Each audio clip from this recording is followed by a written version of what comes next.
দেখো আজকে তোমাদের ইসলাম পরিচয় সাজেশন এনেছি তোমাদের আগামীকাল লাস্ট এক্সাম। তো আজকে ইসলাম পরিচয়ের শেষ সাজেশনটি নিয়ে এসেছি 2026 সালের। যারা সাজেশনটি নিতে চাও, এই ভিডিওটি আমি বেশি লম্বা করব না, সাজেশনটা জাস্ট একটু দেখাবো। তোমাদের বড় কোয়েশ্চেনগুলো ইম্পর্টেন্ট, যারা নিতে পারছো না তারা স্ক্রিনশট মেরে নেবে। আর অবশ্যই তোমরা কালকে শেষ পরীক্ষা, যদি অবশ্য এক্সামটা ভালো করে দিও, এটাই বলার। আর তোমরা তোমাদের ছোট ভাই বোন সবাইকে বলে দিও আমার চ্যানেলটার ব্যাপারে, একটু সবাইকে বলে দিও যারা পরবর্তীতে 2027 সালে মাধ্যমিক দেবে, ঠিক আছে? আর যারা নতুন চ্যানেলটা সাবস্ক্রাইব করো, অবশ্যই তোমরা পাশে থেকেছো এতদিন, আমিও তোমাদের পাশে কম বেশি থেকেছি, ঠিক আছে? তো চলো আজকে সাজেশনটা ইসলাম পরিচয় তোমাদের একটু দেখিয়ে দিই। এইখানে দেখো একটা জিনিস, যে সূরা, আমি সূরা তুলেছি। তো এইখানে সূরাটা সূরাটা তুলেছি। এই সূরাতে যে কোনো রকম প্রশ্ন আসতে পারে, যে সূরা থেকে যে কোনো একটা আয়াত তুলে দিতে পারে, দিয়ে বলতে পারে এই শব্দটির অর্থ কী, বা এই আয়াতটির ব্যাখ্যা কী, বা এই আয়াতটির অর্থ কী, ঠিক আছে? অথবা বলবে অনুবাদ করো, অথবা বলবে শানে নুজুল। ভালোভাবে শোনো কথাটা। তো এইগুলো আমরা লিখব। আমি দেখো কিছু কিছু করে তোমাদের শর্ট কোয়েশ্চেন দিয়ে দিয়েছি, যেমন সূরা আন নাসের আয়াত সংখ্যা 6টি। তারপর এখানে রয়েছে দেখো আল ওয়াসু, এই শব্দের অর্থ কুমন্ত্রণা, ঠিক আছে? তারপর দেখো হুজুর সাল্লাল্লাহু আলাইহি সাল্লামকে কে জাদু করেছিল? লাবিদ বিন ওয়াসিম। তারপর দেখো সে তো একদম অবশ্যই ইহুদি ছিল এবং দক্ষ জাদুকর ছিল। তারপর দেখো হুজুর সাল্লাল্লাহু আলাইহি সাল্লাম এর জাদুকৃত বস্তু রাখা হয়েছিল কোথায়? সেটা হচ্ছে জারওয়ান কূপে, ঠিক আছে? তারপরে দেখো এটা রয়েছে যে সূরা আন-নাস কার উপর অবতীর্ণ হয়েছে? আমাদের নবী বা রসুল সাল্লাল্লাহু আলাইহি সাল্লাম, যিনি হজরত মুহাম্মদ সাল্লাল্লাহু আলাইহি সাল্লামের উপর। এটা খুব পবিত্র কোরআনের সর্বশেষ সূরা, ঠিক আছে? সূরা আন-নাস। এই ধরনের শর্ট কোয়েশ্চেন আমি দিয়েছি, তোমরা একটু দেখে নিও। যেহেতু সাজেশনটা অবশ্যই তোমাদের জন্য বানিয়েছি, তো সাজেশনটা যারা চাও অবশ্যই আমাকে 9563704349 এই নাম্বারে কন্ট্যাক্ট করো বা যোগাযোগ করো। অথবা তোমরা কি করবে, যে কমেন্টে হোয়াটসঅ্যাপ গ্রুপ রয়েছে, সেখানে জয়েন হয়ে যাও। সবাই বলছো জয়েন হতে পারছি না, জয়েন না হওয়ার তো কিছু করার মানে নেই। তোমরা জাস্ট লিঙ্কে ক্লিক করে দেবে, জয়েন হয়ে যাবে, ঠিক আছে? অটোমেটিক্যালি। এবারের জন্য সবচাইতে ইম্পর্ট্যান্ট সূরা আন-নাস, ভীষণ ইম্পর্ট্যান্ট কোয়েশ্চেন এই সূরাটি। তো এই সূরা থেকে তোমাদেরকে যে কোনো প্রশ্ন তুলে যেতে পারে, এখান থেকে কোনো শব্দার্থ তুলে দিয়ে বলতে পারে এর অর্থ কী, ঠিক আছে? এমনকি বলে দিতে পারে তোমাদেরকে, এই আয়াতটা তুলে দিতে পারে, প্রথম আয়াতটা দিয়ে বলবে যে এর অর্থ কী, তোমরা লিখো, ঠিক আছে?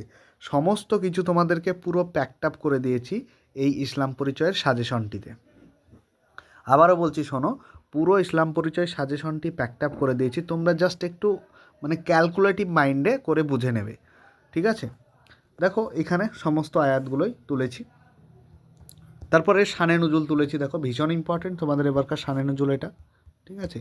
তারপর আরেকটা জিনিস দিয়েছি, দেখো শানে নুজুলগুলো দেখে নিও। এই যে বলেছে নিচে সূরাটি অনুবাদ করো, এটা আল আসর, ঠিক আছে? আল আসর সময়ের শপথ, প্রথমকার আয়াতটি, ঠিক আছে? সময়ের শপথ। দ্বিতীয় আয়াতটি ছিল যে মানুষ অবশ্যই ক্ষতিগ্রস্ত।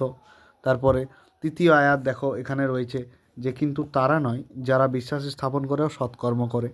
4 নম্বরে আয়াতটি দেখো তুলেছি, এবং পরস্পরকে সত্যের উপদেশ ও ধৈর্যের উপদেশ দেয়, ঠিক আছে? দেখো সাজেশনটি বানাতে অনেক পরিশ্রম হয়েছে, আজকে সারা দিন গেছে এই সাজেশনটি বানাতে। তোমরা এখানে সাজেশনটি ফ্রি নেই, যেটা সত্য কথা সেটা বলা ভালো।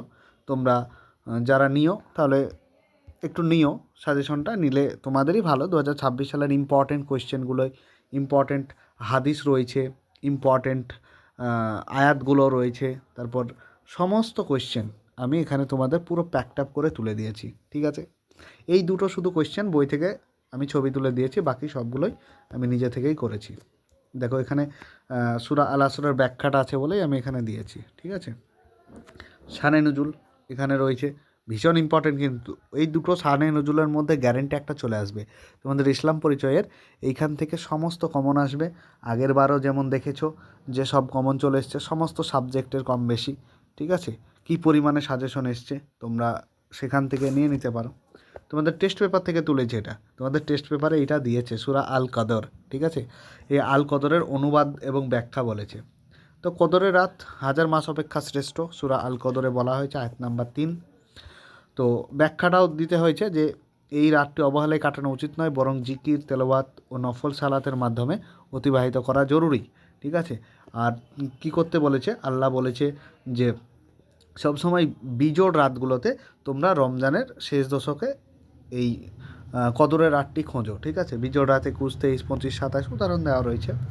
তারপরে আয়াতের অনুবাদ ও ব্যাখ্যা। দেখো আমি কিছু আয়াত তুলেছি, তোমাদের বই থেকে কিছু আয়াত তুলেছি এবং সেটি সাজেশন তৈরি করা হয়েছে। ভীষণ ইম্পর্টেন্ট আয়াতগুলো তুলেছি, যে তিনটে চারটে তুলেছি ভীষণ ইম্পর্টেন্ট। এইখান থেকে দুটো পেয়ে যাবে, দুটোর মধ্যে একটা গ্যারেন্টি চলে আসবে। তোমরা এটা দেখে নাও যে তোমরা পরস্পর ঝগড়া বিবাদ করবে না, তাহলে তোমরা সাহস হারিয়ে ফেলবে এবং তোমাদের শক্তিও বিলুপ্ত হবে আর তোমরা ধৈর্য ধারণ করবে। ঠিক আছে। দেখো এইখান থেকে একটা জিনিস, এরপরে ব্যাখ্যা রয়েছে, ব্যাখ্যাটা তোমরা দেখে নিও, যারা নিতে পারছো না তারা স্ক্রিনশট মেরে নিও। আর একটা ইম্পর্টেন্ট কোয়েশ্চেন দেখো আয়াত, যে তোমরা ততক্ষণ পুণ্যের অধিকারী হতে পারবে না যতক্ষণ না তোমরা যা ভালোবাসো তা ব্যয় করো। ঠিক আছে। সেটা কার জন্য ব্যয় করতে হবে? সেটা অবশ্যই পিতামাতার জন্য ব্যয় করতে হবে, এখানে বলা রয়েছিল। আচ্ছা, আরেকটা কথা বলি, যারা নতুন চ্যানেলটি অবশ্যই সাবস্ক্রাইব করো, পুরাতনাও অনেকজন সাবস্ক্রাইব করছো না, সে তো জানাই জিনিস। তো সাবস্ক্রাইব করো, তোমাদের জন্য আমি অনেকই পরিশ্রম করছি। ঠিক আছে। এই যে আজকে ভেবেছিলাম এই ভিডিওটি দেব না, কিন্তু দেখো মানে না দিয়ে থাকতে পারলাম না তোমাদেরকে। ঠিক আছে। যে হয়তো অনেকের উপকৃত হবে, অনেকেই দেখো। এটা শেয়ার করো, ভিডিওটি শেয়ার করো তোমরা বেশি বেশি। শেয়ার না করলে আমরা এরকম কন্টেন্ট আনতে পারতাম না। দেখো এটা পেইড পিডিএফ, তবুও তোমাদের কিন্তু দেখাচ্ছি আমি, এটা পেইড পিডিএফ। যারা একমাত্র কিনবে তাদের জন্য এই পিডিএফটা আমি তৈরি করেছি, কিন্তু তবুও ইউটিউবে দেখাচ্ছি। তার কারণ হয়তো তোমরা আমাকে সাপোর্ট করবে। সাপোর্ট কি না, একটা জাস্ট সাবস্ক্রাইব দিয়ে। ঠিক আছে। তাহলে এটা ভীষণ ইম্পর্ট্যান্ট, একদম হট ইম্পর্ট্যান্ট, যে নিশ্চয়ই অপব্যয়কারীরা শয়তানের বন্ধু হয়। ঠিক আছে। তাহলে এরকম আয়াত রয়েছে, দেখো আয়াতের গল্প শেষ, সূরার গল্প শেষ। এরপর দেখো হাদিস থেকে কোয়েশ্চেন তুলেছি, প্রত্যেকটা পাট পাট করে তোমাদের হাদিস কথার অর্থ কী, বাণী হাদিস কাকে বলে। ঠিক আছে। বর্ণনা পরম্পরার দিক থেকে হাদিস কত ভাগে বিভক্ত এবং কি কি তাদের সংজ্ঞা দাও। এইগুলো তোমরা যেভাবে কোয়েশ্চেন করুক না কেন, কোয়েশ্চেন সেটার যিনি স্যার করবেন তোমাদের, তো যেভাবেই কোয়েশ্চেন করুক না কেন পেরে যাবে তোমরা। যে হাদিস 3 ভাগে বিভক্ত। ঠিক আছে। এখানে মারফু হাদিস রয়েছে, দেখো মারফু হাদিস, মাওকুফ হাদিস, তারপর মাকতু হাদিস। ঠিক আছে। এইগুলো রয়েছে। যদি তোমাদেরকে যে কোনো একটা সংজ্ঞা দিতে দেয় তাহলে এইগুলো বলবে। ঠিক আছে। তারপর দেখো হাদিসে কুদসি কাকে বলে দিয়েছি আমি। ঠিক আছে। সনদ ও রাবি কাকে বলে, বারবার আসে কোয়েশ্চেনটা তোমাদের। ঠিক আছে। তারপর দেখো হাদিসের বর্ণনাকারী পরম্পরাকে সনদ বলে। তারপরে হাদিস দেখো ব্যাখ্যা, ইম্পর্টেন্ট 10-12টা স্টার চিহ্ন মেরে নাও তোমরা। তাহলে এই হাদিসটা দেখো, যে শ্রমিকের গায়ের ঘাম শুকিয়ে যাওয়ার পূর্বে তার পারিশ্রমিক দিয়ে দাও, ব্যাখ্যা রয়েছে। তারপর আরেকটা হাদিস তুলেছি দেখো, যে তোমরা দুনিয়াবাসীদের প্রতি দয়া করো, যিনি আকাশে আছেন তিনিও তোমাদের প্রতি দয়া করবেন। ঠিক আছে। ব্যাখ্যাটাও দেখে নিও, স্ক্রিনশট মেরে নিও। আর যারা নিতে চাও এটা সাজেশনটি, অবশ্যই তোমরা আমাকে কমেন্ট বক্সে হোয়াটসঅ্যাপ গ্রুপ রয়েছে, সেখান থেকে SMS করো। ঠিক আছে। অথবা 95637043 এই নাম্বারে তোমরা কন্ট্যাক্ট করো। বেশ, যারা নতুন ভাই বোন এই ভিডিওটি শেষে দেখবে তাদের জন্য আলাদা গ্রুপ তৈরি করা হবে। ঠিক আছে। এইখান থেকে কিছু জিনিস বুঝিয়ে দিই, যে আকায়েদটা 2 ভাগে বিভক্ত। ঠিক আছে। একটা সিফাতে জাতিয়া, একটা সিফাতে ফেলিয়া। তো সিফাতে জাতিয়া এবং সিফাতে ফেলিয়ার সংজ্ঞা আছে। ঠিক আছে। অনেক সময় সংজ্ঞাও দেয়। এইবার এখানে তোমাদের 2 মার্কসের দুটো কোয়েশ্চেন আছে, 2 2 যা 4। ঠিক আছে। 2 দুগুণে 4টে, 2 দুগুণে 4 নাম্বার এখানে কোয়েশ্চেন আছে। তো প্রথম দেখো দিয়েছি সিফাতে জাতিয়ার উদাহরণগুলো। আমি খুব একটু বকছি বেশি জোরে জোরে, তার কারণ হচ্ছে ভিডিওটি আমাকে একটু তাড়াতাড়ি শেষ করতে হবে। দেখো ইম্পর্টেন্ট দিয়েছি, আল কাদিমু, আল কাদিরু। এখান থেকে গ্যারেন্টি কমন চলে আসবে, গ্যারেন্টি, কোনো কথা হবে না, একদম গ্যারেন্টি কথা কমন চলে আসবে। আল সামিউ, এটা আল সামিউ হবে, আল বাসিরু হবে। তারপরে দেখো একটি ভিডিওতেই দেখিয়ে দিচ্ছি এগুলো, আল মুতাকাল্লিম, আল মাসিয়াতু। ঠিক আছে। এগুলো রয়েছে। তারপর সিফাতে ফেলিয়ার উদাহরণ দেখো, তাকলিক, তাজরিক, এইগুলো তোমরা একটু দেখে নিও। ঠিক আছে। ইনসা, আসানতু। এরপর দেখো ফিকা থেকে কোয়েশ্চেন তুলেছি, নামাজের শর্তাবলী কয়টি। ঠিক আছে। 60টি দিয়েছি এখানে। তাহলে দেখো কত সুন্দর করে কোয়েশ্চেনগুলো করা হয়েছে। বেতের নামাজ কত প্রকার, নামাজের নিয়ত করা নফল। ঠিক আছে। তাকবিরে তাহরিমি কাকে বলে, আরকানুস সালাত কয়টি ও কী কী, সব দেওয়া রয়েছে। দেখো নামাজের ওয়াজিব কয়টি ও কী কী, দেখো এইভাবে কত সুন্দরভাবে দেওয়া রয়েছে। তাহলে কোথায় পাবে ভাই এমন সাজেশান? একদম কোয়ালিটি দেখো, কোয়ালিটি কত সুন্দর মেনটেন করা রয়েছে পিডিএফটা, ঠিক আছে? তো নামাজের সুন্নত কাকে বলে, নামাজের সুন্নতগুলি কয়টি ও কী কী, ঠিক আছে, এটা তো দেখেছো। তারপরে দেখো এখানে কিছু শর্ট কোয়েশ্চেন দেওয়া রয়েছে, যে সিজদার জন্য তাকবীর বলা, তারপর সিজদা থেকে ওঠার সময় আল্লাহ আকবার বলা, এগুলো কি?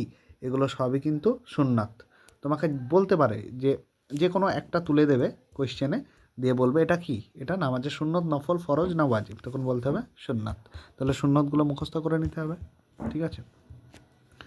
তারপরে দেখো এইবার নামাজের রাকাত, হ্যাঁ এইটাও তোমাদের তুলেছে, এখান থেকে শর্ট কোয়েশ্চেন 2-3টে দেয়, ঠিক আছে? তাহলে ফরজের নামাজ, জোহর, আসর, মাগরিব, এশা, জুম্মার কোনটা কত রাকাত নামাজ, কোনটা সুন্নত নামাজ, কোনটা নফল নামাজ, এইগুলো। তারপরে দেখো জামাত, জামাতটা তোমার, জামাত শব্দের অর্থ দেখো, সব শূন্যস্থান পূরণগুলো আমি তোমাদের করে দিয়েছি, হাইলাইট যেগুলো আনসার হবে সেগুলো আমি আন্ডারলাইন করে দিয়েছি, ঠিক আছে? ইমামের যোগ্যতা কী হওয়া উচিত, কোন জাতি এই মানুষের ইমামতি করা মাকরু, ঠিক আছে? এইগুলো সব আছে, তো সব কোয়েশ্চেন আছে, তোমরা একটু দেখে নিও। চলো পরবর্তী আমরা যাই। পরবর্তী আমরা দেখব যে হজের ওয়াজিব কয়টি ও কী কী, তাওয়াফ কয় প্রকার, কী কী, ইহারাম বাদা অবস্থায় যে সমস্ত কাজ নিষিদ্ধ বা হারাম সেগুলি রয়েছে। হ্যাঁ, এখান থেকে কিছু কিছু টিকা দেখে নেবে, রামাল, সাই, তারপর ইস্তিলাম, এইসব কোয়েশ্চেনগুলি। তারপর দেখো মাকাম ইব্রাহিম, তারপর মুতাজালিম, ঠিক আছে? তারপর এইসব কোয়েশ্চেনগুলো আছে, খুবই ইম্পর্ট্যান্ট। এরপর চলো ইলমুল ফারাইজ। তো ইলমুল ফারাইজ, এখানে আমি দেখো তোমাদের সবগুলোই মেরে দিয়েছি, আনসার করে দিয়েছি, ঠিক আছে? দেখে নিও, এগুলো দেখে নিও। চলো আর একটা জিনিস বলি, এখানে তোমরা ম্যাথগুলো আমি দিইনি, ম্যাথগুলো প্র্যাকটিস করে নেবে, ঠিক আছে? তো এইখানে কয়েকজনের অবস্থানটা আমি দিয়েছি, আসাহাবা 2 প্রকার, আসাহাবাতুন নাসাবিয়া, আসাহাবাতুন সাবাসিয়া। তারপর এখানে দেখো পিতার 3 অবস্থা, কিছু কিছু অবস্থা দিয়েছি, এইগুলো আসে তোমাদের, দেখবে ছকের মাধ্যমে। তারপর মাথার 3 অবস্থা কি কি সেটাও তুলে দিয়েছি, ঠিক আছে? এইভাবে দিয়েছি। কন্যা শেষে দেখো এইগুলো লাগবে না, মানে এমনি শর্ট কোয়েশ্চেন আসে, পুত্রীর কয় অবস্থা, সহোদরী ভগ্নের ক অবস্থা, বৈমাত্রীয় ভগ্নের 7 অবস্থা, এইগুলো দেখে নিও। তারপর দেখো মুসলিম বুদ্ধিজীবী ও মনীষীদের অবদান, ঠিক আছে? যে ডক্টর এপিজে আব্দুল কালাম একজন বিজ্ঞানী। ডি অ্যাসপেক্টিভাস গ্রন্থটি রচনা করেন আল-কিন্দি। SLV-3 এটি একটি মহাকাশযান। কিতাবুল মানাজির এটি হচ্ছে ইবনুল হাইথাম হয়ে গেছে, হাইথাম হবে। দেখো আল-হাজেন কে ছিল, একজন বিখ্যাত আরব বিজ্ঞানী ছিল, ইনি আলোক বিজ্ঞানের জনক হিসেবে পরিচিত। কুদরতি খোদা জন্মগ্রহণ করেন 1900 খ্রিস্টাব্দে, ঠিক আছে? তারপর আল ইবনে সিনা কে ছিল, একজন আরব চক্ষু বা নেত্রী চিকিৎসক। কিতাবুল আগধিয়া কার লেখা, এটা হচ্ছে যে তোমার ইবন জুহুরের লেখা। আবার একটা কথা বলছি, তোমরা ছোট ভাই বোনদের সবাইকে বলে দিও আমার চ্যানেলটির ব্যাপারে, যে এখানে শুধুমাত্র মাদ্রাসা বোর্ডের জন্যই এই চ্যানেলটি খুবই উপযোগী, ঠিক আছে? কারণ আমি সবসময় মাদ্রাসা বোর্ডের স্টুডেন্টদের নিয়েই ভাবি। তো বলে দিও, দেখো আমি কোয়েশ্চেনগুলো করেছি, তো এগুলো রয়েছে, তোমরা দেখতে থাকো। শুধু ম্যাথটা দিইনি আমি, তার কারণ হচ্ছে ম্যাথটা একটু প্র্যাকটিস করতে হবে, না হলে হবে না, ঠিক আছে? তো এগুলো তোমরা দেখে নিও। চলো আজকে ভিডিওটা এই পর্যন্ত থাকলো। যারা নিতে চাও সাজেশনটি অবশ্যই কন্ট্যাক্ট করো, আর সাবস্ক্রিপশন করো। তোমাদের 11-12-এর জন্য আমি অবশ্যই কিছু বানানোর চেষ্টা করব, ঠিক আছে?